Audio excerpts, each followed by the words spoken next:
Hi, guys. My name's Russell Spatz. I'm an alcoholic. It's good to see you guys. I just realized I put my shirt on backwards. Is my shirt on backwards? Yeah. We can't help. Yeah, I told you guys the story. If I didn't, I'll tell you one of these days when I was going to speak at some convention or something, and I looked down, I was wearing one brown shoe and one black shoe. And tonight I put my shirt on backwards. So, you really want to hear something from a guy who can't even dress himself? I mean, I'm in my 45th year of sobriety, and it's good to be here, and I'm going to talk to you a little bit about something. I'm going to, not out of guilt or anything, but I'm going to give you about 10 minutes of 4 and 5. I did 4 basically last time. You may not have recognized it because it was mixed up with every other step, but I'm going to do a little 4 and 5, and for about 10 minutes, I'm going to give you the whole thing, everything you need to know about 4 and 5 for 10 minutes. And then after you hear my 4 and 5 for 10 minutes, you'll be grateful that I haven't been doing the steps all along like that. I'll have some sort of gratitude. I get these. I do what do I do on Saturdays? I do a workshop on Saturdays. You guys are interested? You come in on it. We get about 80 people, 90, and we do a live gathering, which is like a Christian 12-step deal on Friday nights. Yep. And the Friday night one goes for 4 hours, and the Saturday morning goes for 4 hours. So you got to be extremely sick to get on those deals. And we get a lot of questions. We do a lot of crosstalk, a lot of questions. I love getting questions from people. I love interacting with people, getting questions and asking questions from people that's on their mind. So, but during the week, I get like a ton of calls from people that I know, sponsees, grand sponsees, great grand sponsees, people that I don't even know from all over the place. They heard a tape or something. And they call me up on the phone. And I mean, listen, I don't want to deprecate the steps. Every once in a while, if I think I say, look, I think you ought to talk to your sponsor. Sometimes people will say, will you take me through the steps? I said, I don't do that. I said, I used to do that a lot. If you put a gun to my head, I do it. But there are people that'll do that with you. I don't do it. But most of the people that call me up, they don't want to know how to do the steps. They've either done the steps 1,000 times or whatever it is, or they know how to do the steps. They're at a place in their lives that they feel like they're stuck. They've done the steps. They have a sponsor. They sponsor people. They got 5 years, 10 years, 15 years, 20 years sobriety. And sometimes they're the person with the longest amount of time in the group. They're with 30 years and the longest time, and they're not happy. And they don't want me to tell them how to do the 4th step. They don't want to know how to do the 5th step or the 7th step or any of that stuff. They can listen. I got tapes. You can listen to a tape. There's tapes. Oh, yeah. But they're calling me up because they think there's a possibility that because I've been around for a while, maybe if you put another set of eyes, maybe I'll look at what they're talking about and I can guide them to an answer. That I can tell them something that they haven't heard in the rooms, they haven't heard from other people, and that possibly I may be able to tell them something that they're missing. Well, let me get right into 4 and 5, so just in case you guys are interested. So I have a book here. It's called Alcoholics Anonymous, okay? This is all you need to know about 4 and 5, really. There's a chart there. Anybody see the chart? There's a chart. That's this first step. The 4 has 4 parts, okay? First part is you do this chart, exactly the way they do it in the book. If I was to sponsor you and you were going to I'd say do the 4th step, and you came up to me some sort of Hazelden shit or something like that. Not that there's anything wrong with that. Something that's an improvement upon the ones they say, here is what we suggest. I said, well, you can do that with another sponsor, down the road. And you could do the perfect 4th step. I'm sure you do the perfect 5th step, The only problem is in order to do the perfect 4th step, you'd have to get another brain. So the bottom line, what I would suggest you do is why don't you just do it the good old-fashioned way? You know what I mean? I know we're always trying to improve on this. We've improved on the big book so much that you can't even tell what the path is anymore.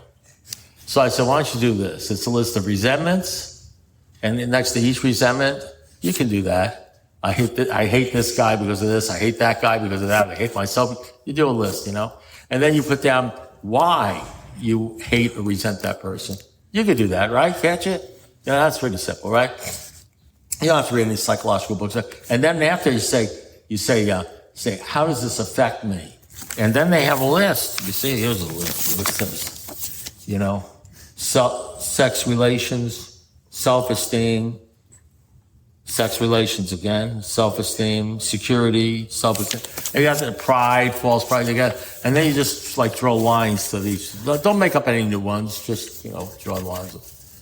So, and then what you do, then you go to the bottom, after you do that list, the next place, and then there are written instructions as to how to analyze that and how to look at it. You can do that, right? It's like one page. Can you do that? Do the instructions. And then the next page, they say, put down a list of, disregard all those people you hate, and write down, regardless of what they did or what they should have, write down where you might have been wrong. Well, maybe just hating them is wrong. Maybe gossiping about it. Maybe telling about him. I mean, just what have you done wrong? What did you do wrong? Do the best you can. You're an alcoholic. You're not going to get it all right. It's going to be bullshit. But just do the best you can. Let's do the best you can. You know what I mean? Write it down. Then they tell you how to look at that thing. They give you instructions. And that's it. And then, they say, put out a list of fears. You can do that, right? Fear that I'm never going to have anybody in my life. Feel that I'm going to be lonely. Feel I'm going to be broke. Feel I'm going to be humiliated. Feel that they're going to find out on my phone. You just put that. Believe me, there's not 100. I know they say 100 forms of fears. You're not going to put down 100. You're going to put down 6 or 7. You know what I mean? Put down your fear. You can do that, right? You put down. Then it says how to look at your fears. And then it goes to the sex part. Where was I wrong? Sexual and everything. You're going to fuck that up. It's not, because you don't even see it. You don't even know it. You may put down a few things. You just put it down. Do the best you can. You know what I mean? It's not going to be that good. It's going to be pretty crappy. That shouldn't take you more than an hour. Maybe an hour and a half, 2 hours. It's not the American novel. You know what I mean? You're going to have the rest of your life to do this shit. I don't care whether you call it 10 step. All the 10 step is we repeated. We kept on doing you're going to have a long time to keep on doing it again. You'll probably forget some stuff. Don't worry. So this is how I did it. I couldn't do it. I couldn't figure it out. I was going for my PhD in algebraic topology. I became a law professor. I was the division chief in the state's attorney's office trying murder cases. I just couldn't figure out this shit. It was too advanced, and then I went to a meeting at 12 o'clock. Down to Miami, and some guy, and I said what I usually say, I feel terrible, I feel horrible, I feel terrible, horrible, terrible, horrible. I think I should probably do my 4-step, but I feel terrible, horrible. And then some guy named Henry, who I never said before, he says, listen, I'm going to tell you what you can do. He says, what? He says, go home, pick up a pencil, and open up the book, and just do it. I said, man, nobody had ever told me to pick up a pencil. Nobody had ever given me those instructions, I had to figure out how to do this thing. And so I went home that day at 5 o'clock. I got a pencil, piece of paper, and I drew the chart, and I wrote down that they put down my cousin Valerie. Well, you don't know. But I mean, I put down my boss, that guy. Put down all that shit, and then I just went through the whole process. And I was done in 2 hours. It's 2 hours. Okay? And then, after I was done with that, and then I went to a meeting. And I told everybody I did my 4-step. Congratulations, that's great. So I wanted to get a little juice from it, and I knew I had to do a 5th step. So I immediately called up my psychiatrist, my old psychiatrist I hadn't seen in 3 years. Because I felt comfortable. Somebody just said, why don't you do it with your sponsor? I have no idea. I wanted to do it with my psychiatrist. So I went to my psychiatrist, I booked an appointment. They do it. I don't know how your psychiatrist does, but they give you an hour, but it's really 40 minutes. You know what I mean? I don't know how that works. So I went to see my psychiatrist, I had to pay for this. And I brought my 4-step, and I said, I need to read something to you, and I read in my 4-step. I told him about my 4-step. He looked at his He's looked at his shit and everything. He says, I'm looking at your notes, doesn't say anything about drinking. I said, whatever. So I did that, and that was 40 minutes. That was 40 minutes. You see, aren't you glad I don't talk to you about the steps? Okay, so I did that in 40 minutes, right? Pretty shitty, stupid. And then, having finished my fifth step, I went to a meeting. I went to the Killian Pines meeting, my home group meeting. Here. Thank you very much. My home group meeting. And I sat there, and you wouldn't believe this, the way God works. The meeting was on the fifth step. No. Yeah, but they had people there that actually did the fifth step, not like me, you know what I mean? They actually went through the whole thing and all that. They didn't do it like I just did it, the bullshit way, And they were very good at drawing circles and stuff. And they did that deal, They could really teach you how to do a good fifth step, not like the bullshit I just did. And so then they pass it around the room, you understand, for people to talk. And I just gotten back from my psychiatrist, I haven't done my 40-minute fifth step. And probably the worst fifth step in the history of mankind. But in any event, I did it, okay? And a guy that I know says this. He raises his head, says this. This is exactly what he said. He said, well, I don't know much about the fifth step, but I know you can't do it with your psychiatrist. I put that prick on my list right there, that son of a bitch. You know what I mean? That asshole. I got all bent out of shape and everything. One other son of a bitch I got to put on the list, that asshole, And so I said to my sponsor afterwards, I was all bent out of shape because he was like critiquing my fifth step. Well, I hadn't said anything. He didn't know it was And he says, Russ, didn't you hear what he said? I said, I already said you can't do it with the psychiatrist. He says, first of all, Russ, that's not what he said. He said, I don't know much about the fifth step. Did you hear him say that? I don't know much about the fifth step. He says, well, yeah. He says, and then he said this bullshit, you can't. Look at the book. The book says, perhaps you're a doctor or a psychologist. He obviously doesn't know much about the fifth step. He says, I calm down and drink over that shit, you know what I mean? So what did I spend, like 2 hours doing this thing? January, I'll be sober 45 years. January, I'll be sober 45 years. I speak all over the world. I've sponsored everything. I do the steps over and over again. I memorized the big book, 12 and 12, Dr. Bob and the Good Old Timers. So here's the deal. What's going on here? I did a bullshit, shitty, simple, probably no good fourth and fifth step over a period of 2 hours, and I'm going to be sober in January 45 years. And there are guys that are brilliant people in here, and they research it, and they're psychiatrists, and they do the Hazelton, and they get all the books, and they pile it up, and they do it perfectly, you know what I mean? Perfect fourth and fifth steps, and they do it all perfectly. And they're miserable, and they can't stop drinking, or they drink after 10 years or 15 years. So who do you want to hear from? Somebody who's done the perfect fourth step, or somebody who did a shitty one who stayed sober 45 years? So you really want to hear me dissect the fourth and fifth step? Or do you want to hear how to stay sober for 45 years and be excited and happy and help other people? You know? And that's because the fifth steps. That's because the steps are not the path. Listen, all I can tell you is after a while, after you've been here for a while, you see things. Does it surprise you that I say that the steps are not the pathway? They're not. But you may not see that. Now, the book actually says they're not the path. You think they say it's the path because it says here's the how and why of it, here's our suggestions. So you think your suggestions, that's the path. But let me put it to you this way. Well, first of all, you shouldn't be surprised that they really didn't know. Bill Wilson didn't even get it. He didn't get it. At 23 years in 1958, he said, I didn't know what I was talking about. I'm going down the tubes. I don't know what's wrong with me. Nothing's working. Why does this surprise you? Didn't you read in the big book on the last page? He was 3.5 years when he wrote it. You don't remember him saying, we know but a little? Nobody read that part? You didn't read the part where he says, we know but a little, God will disclose to you over a period of time. You didn't read that part. Let me tell you something. The steps may be part of the path to get to the path, but they're not the path. Well, here's the deal. The book says, rarely have we seen a person fail who has thoroughly followed our path. Isn't that what it says? But the steps weren't their path.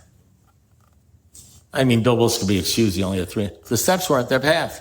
You know how I know that? Because the big book that had the steps in it wasn't written until 1939. That was written in 1939.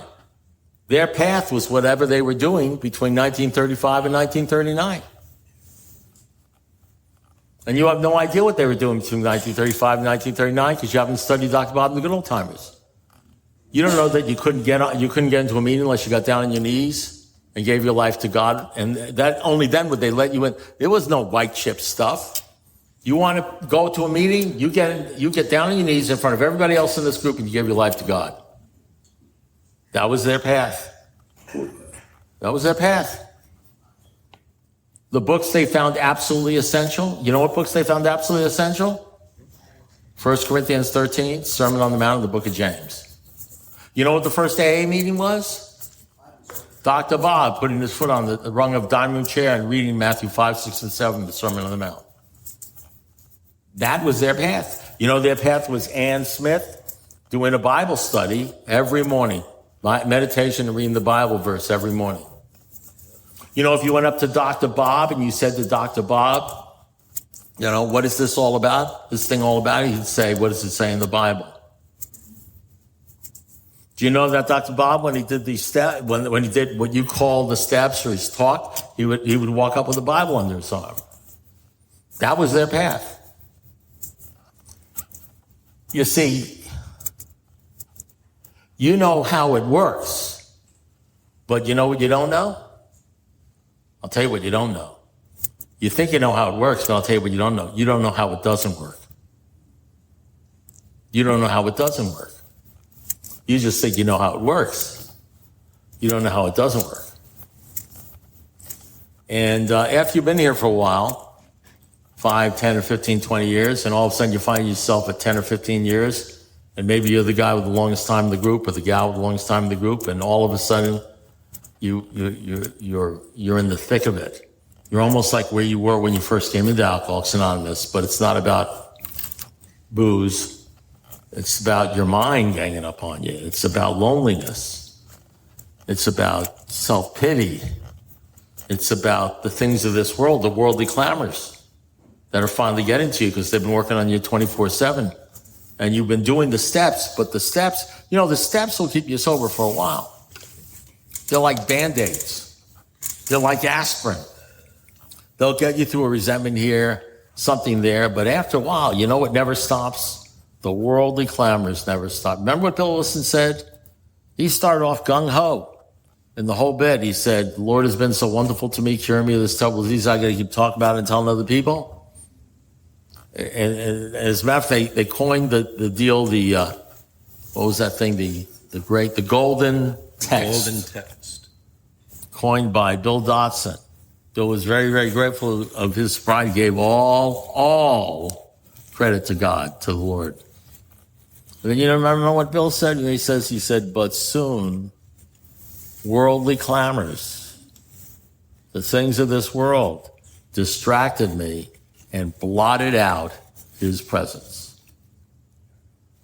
So you can't sit around in this world going to work, driving home, paying the bills, worrying about you. You can't go through this world. You go to an AA meeting, look, maybe once a day, if you're lucky, for like 1 hour. Usually at most AA meetings, they never talk about God. They don't talk about God the way I talk about God. As a matter of fact, there's this sort of like feeling that if you talk about God, people are not going to like you, or you're just going to make people uncomfortable. And you turned a book which clearly says, lack of power is our dilemma. We had to find the power and it had to be greater than ourselves. If a mere code of morals would have helped us, we'd be sober a long time ago. They don't help us. And therefore, we wrote a book that's about that power, that power. Then, of course, we got to talk about God. And here's where the problem starts with the atheists and agnostics. And most people in AA are atheists or agnostics. They may say they're spiritual, but it's not about God. It's about money, property, prestige, and romance. And chasing that shit all over the planet. And I'm as guilty. You know why I can talk about it? Because I'm guilty. Because I came in on my knees giving my life to Jesus. And I'm a Jewish kid from New York, and I was sincere. Let me tell you something. You don't get on your knees at 3 o'clock in the morning on Christmas morning because your life is over and give your life to Jesus when you're Jewish, unless you're sincere. You know what I mean? Trust me, it never happens, okay? And that lasted until I had to check my bank account. I went into AA. I did all the steps. I did the white chip. I did the deal. I sponsored people. I did the whole banana, you know what I mean? And some of you stay sober. It works. So what's the problem? You know what it says in step 6? It says, do not settle. Do not rest on your laurels. You're headed for trouble. Because I thought I was doing their path. That's what I thought. Because they have these 12 things, you understand? And if you do these 12 things, that's their path. But that wasn't their path. That may have been, looking back, part of their path. That they may be all good. You may need to do that just to get to the path. I mean, there's a yellow brick road. The 12 steps may be the path to get to the yellow brick road. You understand what I'm saying? But there's other things. There's other things. For instance, how about this thing? What they call the great fact. Where do you fit that in as far as steps? That God must become the central fact of your life. What does that mean? That means the only thing you think about is God. It's not God in money. It's not God in the girl. It's not God in the God. It's not God in romance. They talk about it in the steps. They talk about all this stuff. He says, it's never worked for us. God's got to be the central fact. What step do you put that on? Maybe that's step 13 or 14 or 15. What about the fact that you become convinced that God is working in your life and your heart and mind in a way which is indeed miraculous, doing for you what you can't do for yourself. Where you're convinced. I'm not just saying it's just something you say at parties or something, or at AA rallies or something, or when you hold hands. When do you get to the point where you're actually convinced that God is the most important thing in your life? You get up and you leave here and you're driving 2 miles down the road. When am I going to have a boyfriend? When am I going to have a girlfriend? When am I going to be able to make money? How come I don't have enough money? When am I going to get a new car? When do you get to the point where you give lip service to God, but you don't talk about him because it's embarrassed and you don't want to be ashamed and you want people to like you, and all you do is think about things? Is that the same thing as making God? Doesn't it say, no, there's no half measures. Half measures avail you nothing. Nothing. There's no middle of the road solution. You got to get rid of all your old ideas. The result is nil. What do you think these words mean? What does it mean when it says abandon yourself? What does it mean when it says on the last page, when they say, but we might not know you, Dr. Barbara Bill. We might not know you. What does it mean when the book says on the last page, and this is written by a guy that really knows a little, we cannot be sure. God will determine that, and your real reliance has to be on him. I mean, how many times during the day do you wake up thinking about God? Do you think about God all the time during the day? Do you think about God at night? Do you think about God when you go to sleep? He's your constant companion, Or maybe once in a while in an AA meeting, maybe once in a while, or when you say the Serenity Prayer or something like that, When do you really start doing the path? The one says that there is one who has all power. That one is God. May you find him now. You know what those steps you're supposed to do? They're supposed to get you to the point where you find him. Let's say you find him. How do you know that you found him? How do you know that he's the central fact of your life? How do you become convinced that he's more important than anything? That he's the most important thing in your life? Do you talk about him at meetings? Do you talk about what God is doing for you at meetings? It says, it says in the big book, it's not that it's not there. It's all over the big book. All over the big book. We never apologize for God. All men of faith have courage. They trust their God. We never apologize for God. Instead, we let him demonstrate through our testimony, through telling our testimony what he has done for us. At once we begin to outgrow fear. And all you guys, you want to go to meetings where they talk about fear? They want to talk about fear. Well, I've got a topic. Can we talk about fear? Can we talk about anxiety? Oh, yeah, I've got that all the time. Okay, so you talk about fear. You can talk about fear all you want. You'll never get past fear unless you talk about the Lord and you talk about God. But nobody talks about God. You know why nobody talks about God? Because nobody really believes in God. Because he's not the central part of your life.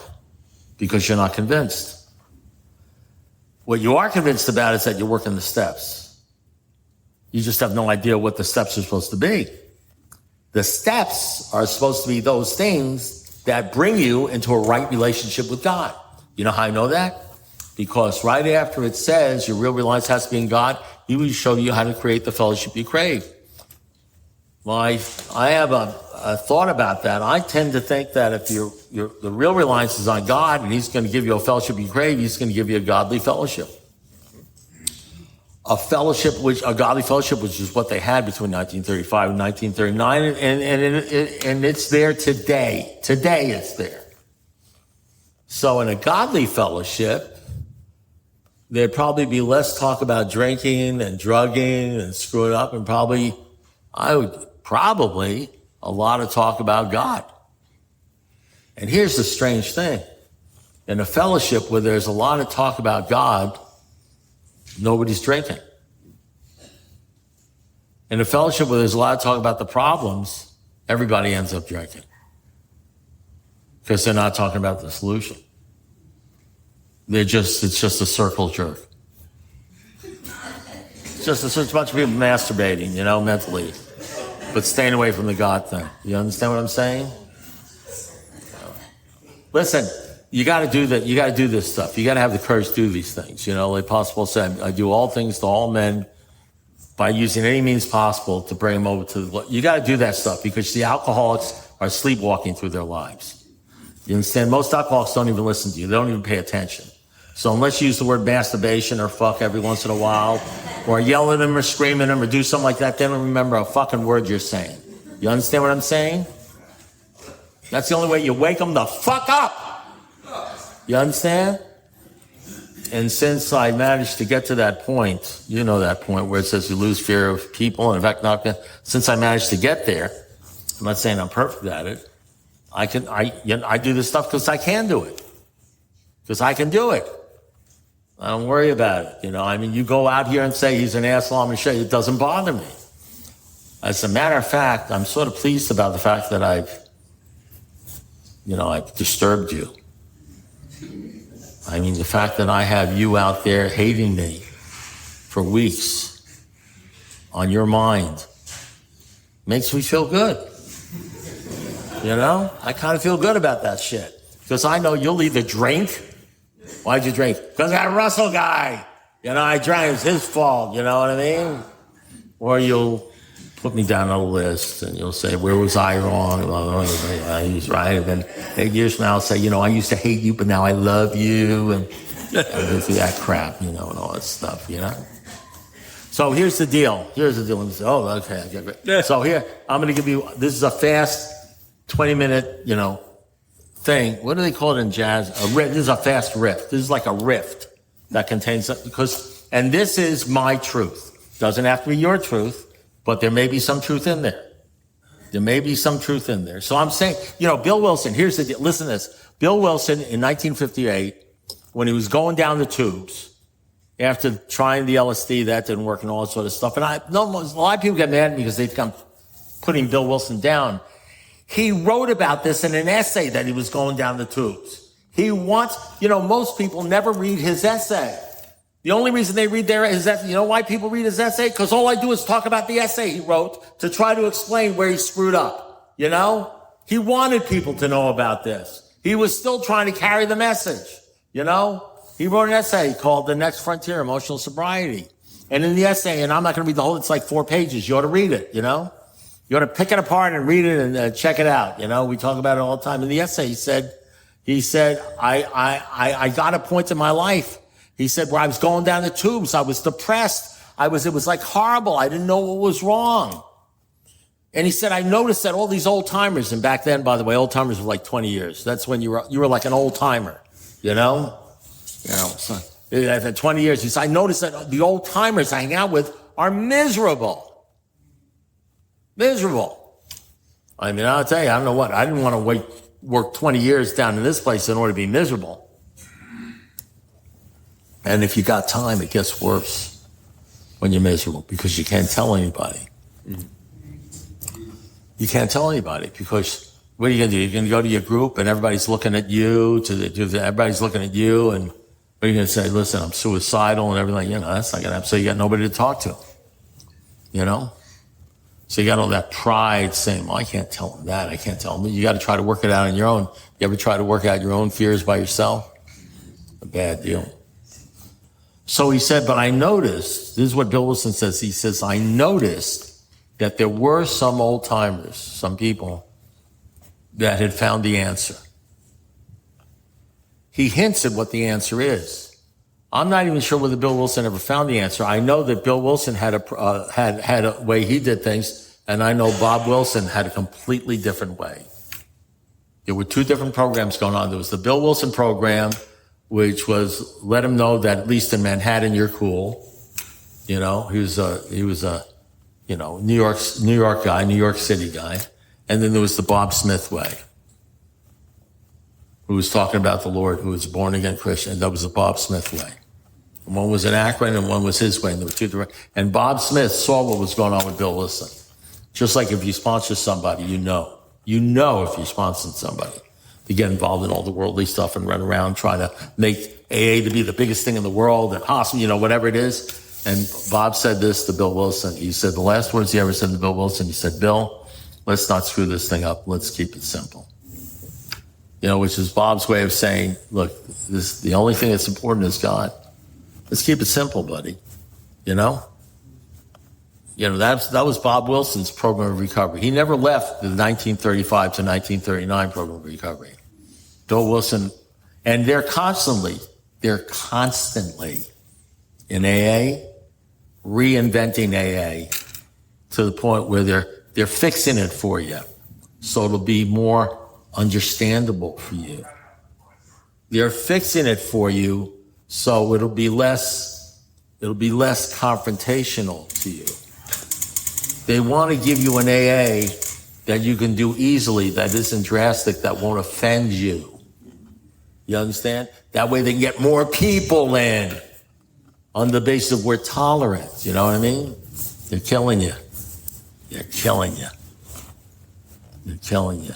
AA, you're dealing with alcoholics. You're dealing with a disease that's defiant, that'll kill you, and people dying of fentanyl overdoses. Let me tell you something. Real AA is confrontational. It's Dr. Bob saying to Clarence the Brewmaster, do you believe in God? He says, what does that have to do with it? Everything. Well, I guess I do. Guess nothing. You either do or you don't. He says, okay, I do. Now we're getting somewhere. Get out of your hospital bed. Get down on your knees. We're going to give your life to God. Well, I don't know how to pray. He says, that's okay. You just do what I tell you to do. Clarence does the whole thing, and then he has this statement I did what I was ordered to do. There were no suggestions. That's AA 1937. They take you upstairs and get you down on your knees. Real AA is confrontational. Well, you got a choice. You can be confronted by Dr. Bob or by the police when they indict you for vehicular homicide. 2 different types of one's very public and one's kind of private. That's the way it works. So Bill Wilson in that same deal wrote this, talking about the benighted ones that he called the ones that seemed to make it. He said, perhaps this is a Bill Wilson line. Okay, so you guys who are Bill Wilsonophobes, you'll love Bill Wilson.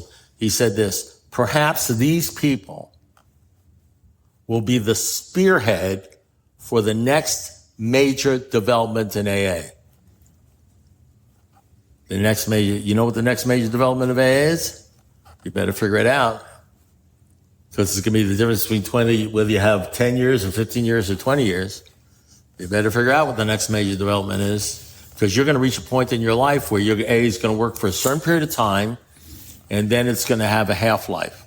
You're going to have what's called diminishing returns. No matter how many meetings you go to, no matter how many people you sponsor, you get to a point where it's not going to do for you what it did for you when you had 3 years or 5 years. And them clamors, they never stop. As I said, well, let's stop for a while. And they may stop for a while just to give you the idea that you're out of the woods. And then the cancer's going to come, and the people are going to die, and the friends are going to betray you, and the money's going to go, and your looks are going to go, and you're going to get older.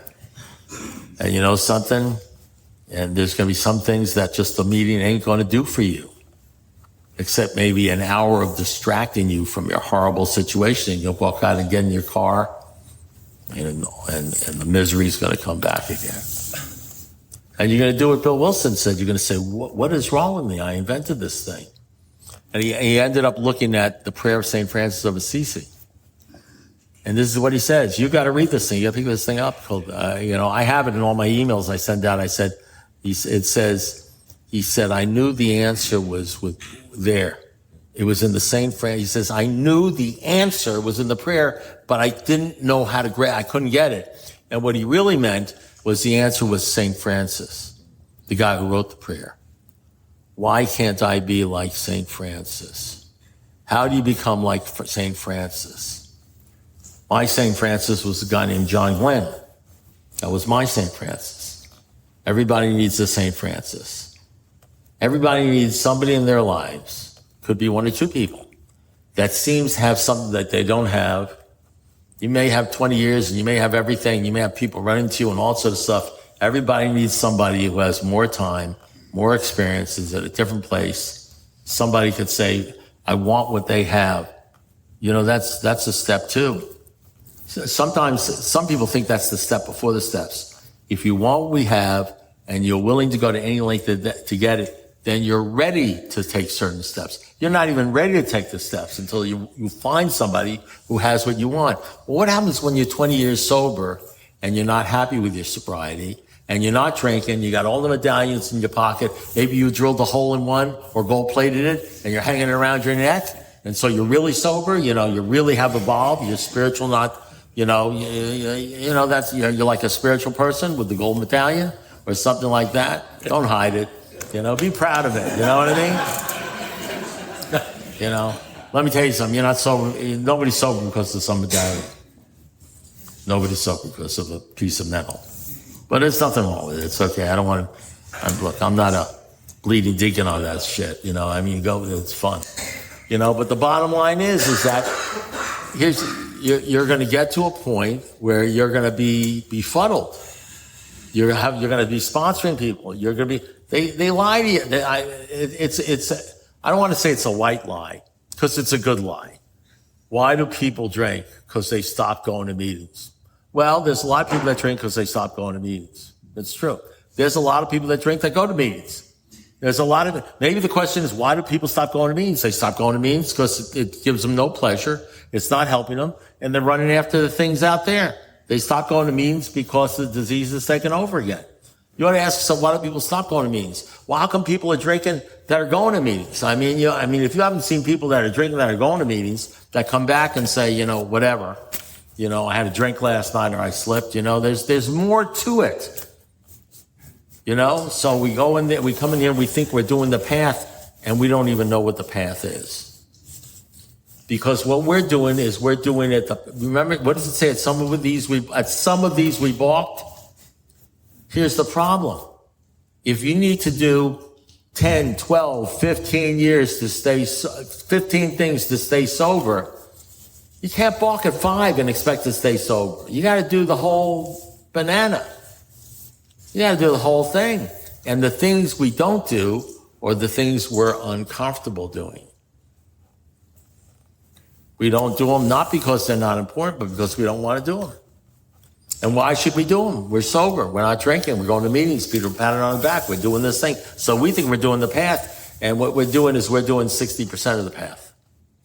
What is the good of doing the steps, what you think the steps are? I don't know how you do a step 3, a step 11, all those steps and not have an abiding conviction in God and want to talk about them all the time.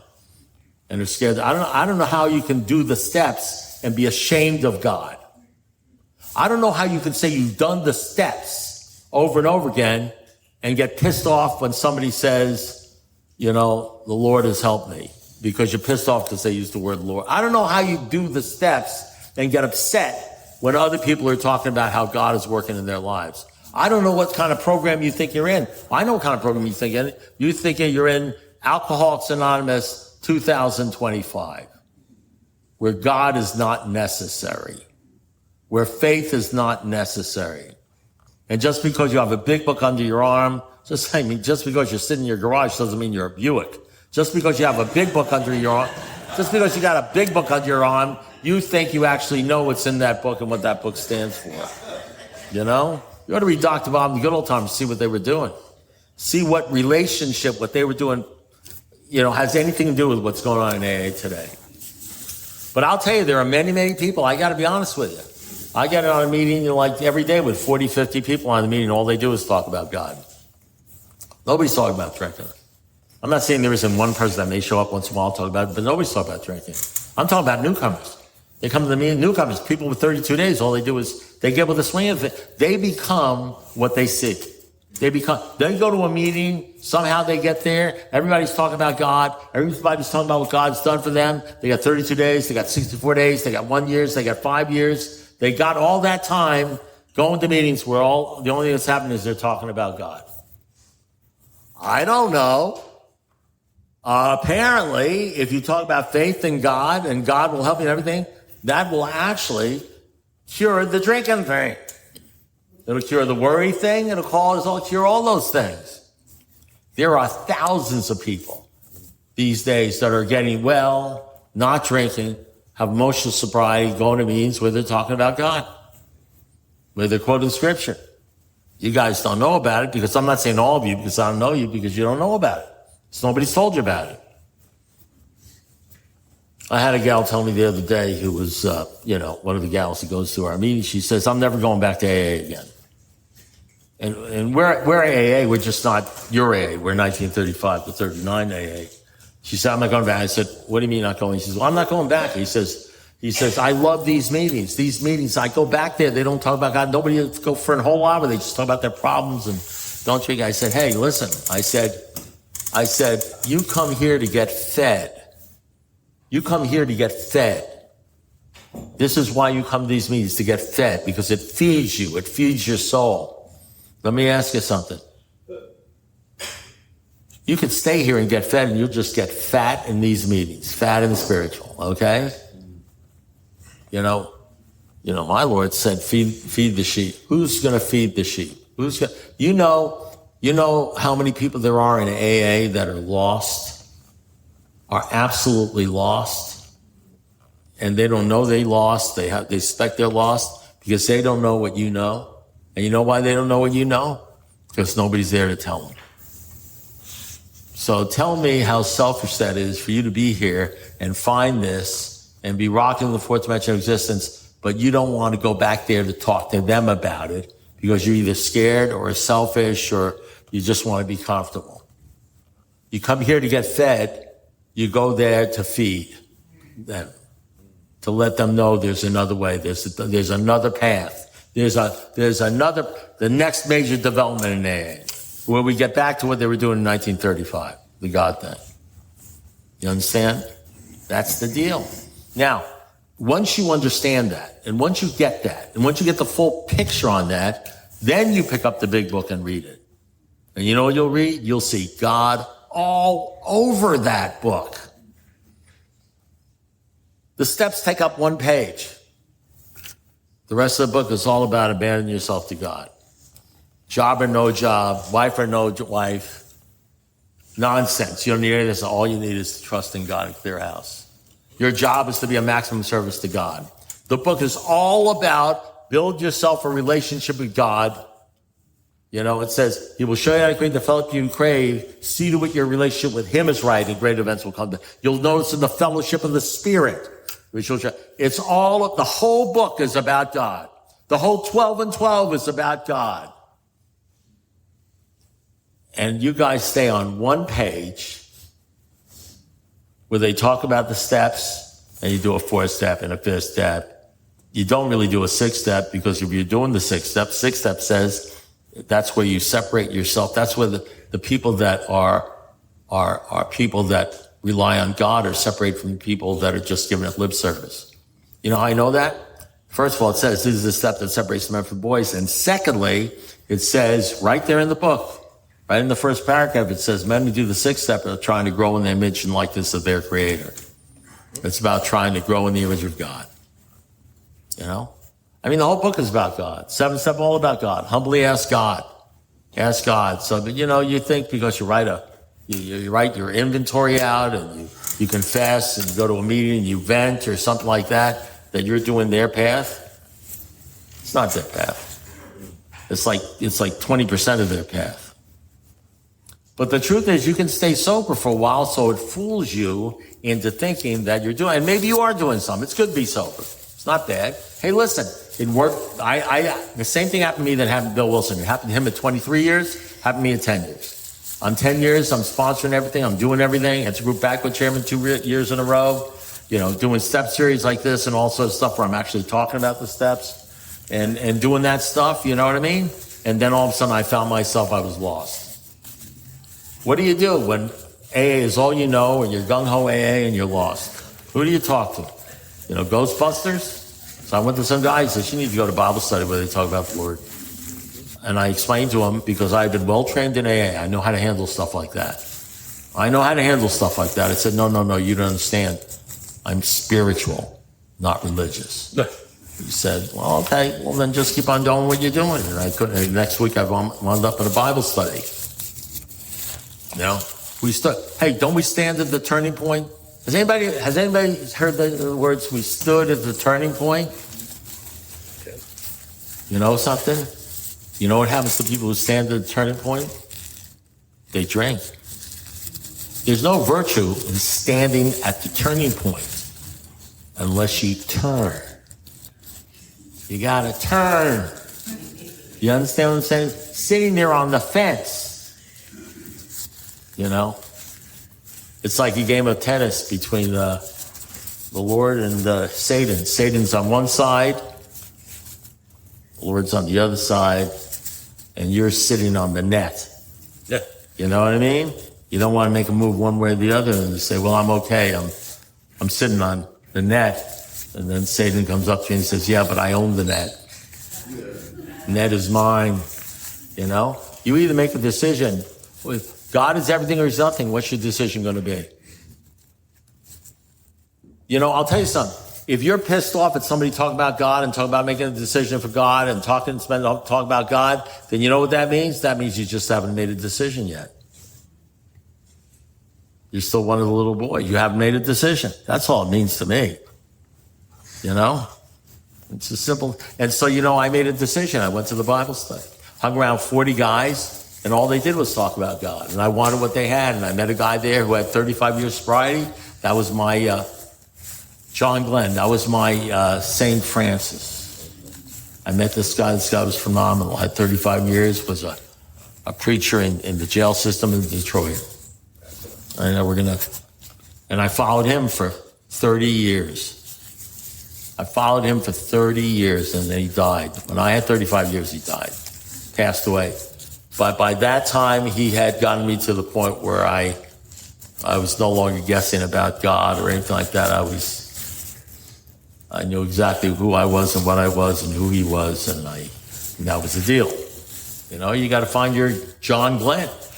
You got to find your St. Francis. Just like Bill Wilson, he said, why can't I be like St. Francis? You don't make up your mind. You don't do it intellectually. Say, well, tomorrow I'll be like St. Francis. Tomorrow I'll be like this. Tomorrow I'll be like Russell. Tomorrow I'll be like, you don't do that. You hang around these people. You take action. You hang around people that are doing this stuff that way. You try to find them. You ask what. I'm telling you, people do it. Whenever somebody comes to one of our meetings, and I'm going to close with this, the first thing we ask them, besides who they are and what they are, is how they found it. And it's usually because they said, oh, so-and-so told us about this. And it's Zoom, so we got people from all over the world. And they stay. Then it's around, but you got to look for it. You got to look for it. So that's all I have to say. That's it.